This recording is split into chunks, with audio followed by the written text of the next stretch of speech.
Okay, madam, now it's your turn to say. एक बार recapitulate करवाना है कि क्या क्या है ये.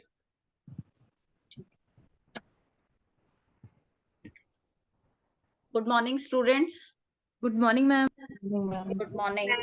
वैसे तो सर ने सारा अच्छे से कंसेप्ट क्लियर कर दिया, फिर भी लेसन प्लान में सबसे पहले आपने पीटी नेम में अपना नाम लिखना है, उसके बाद रोल नंबर में अपना कॉलेज रोल नंबर लिखना है, ठीक है. देन क्लास जो आप ले रहे हैं 7th 8th 9th, और पीरियड जो भी आपको मिला है उसका, और सब्जेक्ट आप अपने अकॉर्डिंग जो जिसका, जैसे pedagogy of physical science, pedagogy of commerce, और कॉमर्स के जो स्टूडेंट्स हैं वो 11th और 12th ही लिखेंगे, ठीक है. कॉमर्स के स्टूडेंट्स 11th 12th रखेंगे, बाकी स्टूडेंट्स 7 to 8th रखेंगे, 6 7th 8th, ठीक है. तो जो भी आप लोगों का सब्जेक्ट है उसके अकॉर्डिंग आप लोग अपना सब्जेक्ट लिखेंगे कि किस सब्जेक्ट को आप लोग पढ़ा रहे हैं. कॉमर्स और जो है आपका इकोनॉमिक्स वाले स्टूडेंट्स, कॉमर्स वाले मेन 11th 12th याद रखना, वही एक 11th 12th क्लासेस ले सकते हैं. उसके बाद जैसे यहाँ पर एक टॉपिक दिया है electric current and its effect. Duration आपका 35 to 40 मिनट्स ही होता है क्लास का. डेट जो आपको नवंबर से लेके, जैसे आपने लिया 11/11/2022, ठीक है. और डेट्स अलग अलग ही डालनी है, ये नहीं कि सिमिट्री होनी चाहिए, ये नहीं कि 1 नवंबर डाल दी तो जाके फिर जनवरी में क्लास हो रही है, उसमें एक टाइम पीरियड का गैप प्रॉपर आना चाहिए. स्कूल, जिस स्कूल में आप लोग पढ़ा रहे हैं उसका सर्टिफिकेट होना चाहिए, अदरवाइज गोल्डफील्ड पब्लिक स्कूल डाल देना. नेक्स्ट फर्स्ट हेडिंग हमारी है इंस्ट्रक्शनल ऑब्जेक्टिव. इंस्ट्रक्शनल ऑब्जेक्टिव्स में हमारे नहीं सॉरी जनरल जनरल ऑब्जेक्टिव डालनी है, देन आपने इंस्ट्रक्शनल ऑब्जेक्टिव डालनी है. इंस्ट्रक्शनल ऑब्जेक्टिव में आप इस तरह भी बना सकते हैं, अदरवाइज आप इसमें पॉइंट्स जो हैं जो आपको दिए हैं, knowledge, understanding, application and skill, इनको एक स्टार्टिंग में लिख दें कि instructional objectives have four points: knowledge, understanding, application and skill. Then उसको इस तरह से students are expected to knowledge क्या करता है, define the term electric symbol, recognize the figure for electric circuits. Commerce वाले जैसे कुछ भी उसमें लिख सकते हैं, कॉमर्स में उनका सॉरी एसएसटी वाले जैसे पॉपुलेशन का ले सकते हैं, define population, what is population, ठीक है. देन उसका understanding, explain the electric current and cite examples of electric components. Application में अप्लाई क्या करना है, apply the precautions to prevent from electric current. Skills में कोई भी फिगर.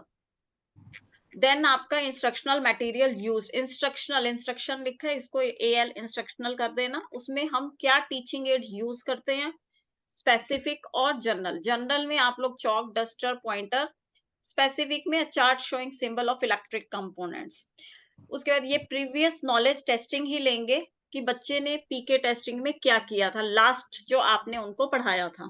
तो जैसे आप लोगों ने जो भी टॉपिक लिया उसमें आपने लास्ट टाइम एनर्जी पढ़ाया तो एनर्जी का लिखेंगे, जो किसी ने जिस भी सब्जेक्ट के बारे में पढ़ाया उसका लिखेंगे. इस चीज का ध्यान रखना कि आपने लास्ट जो लेसन प्लान बनाया उसके अकॉर्डिंग ही चलना है आपको.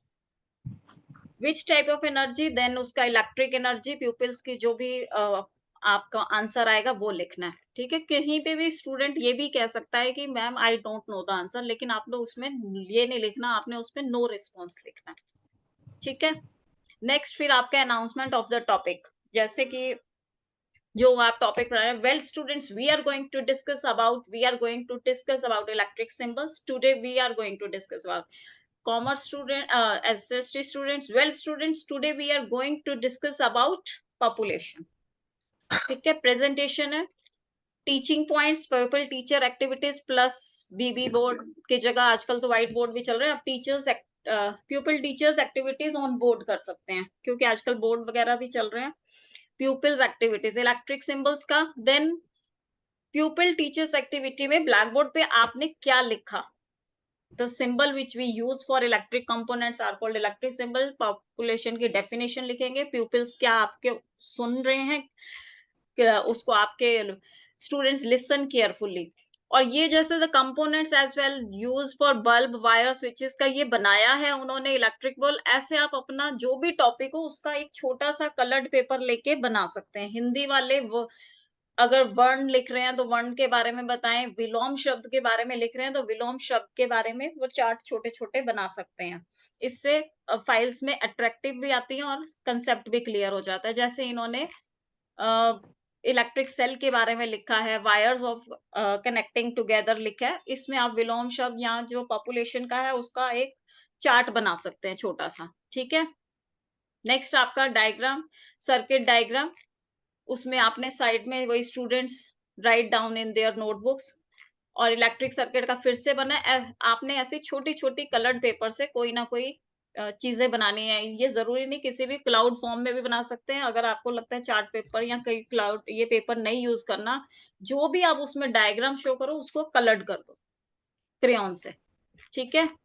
नेक्स्ट लास्ट का रिकैप्चुलेशन कि आपके उसमें पढ़ाने में बच्चों ने क्या आपने जो पढ़ाया उसे आपने एक बार रिमाइंड करा दिया कि आज का हमने ये टॉपिक में ये डिस्कस किया था।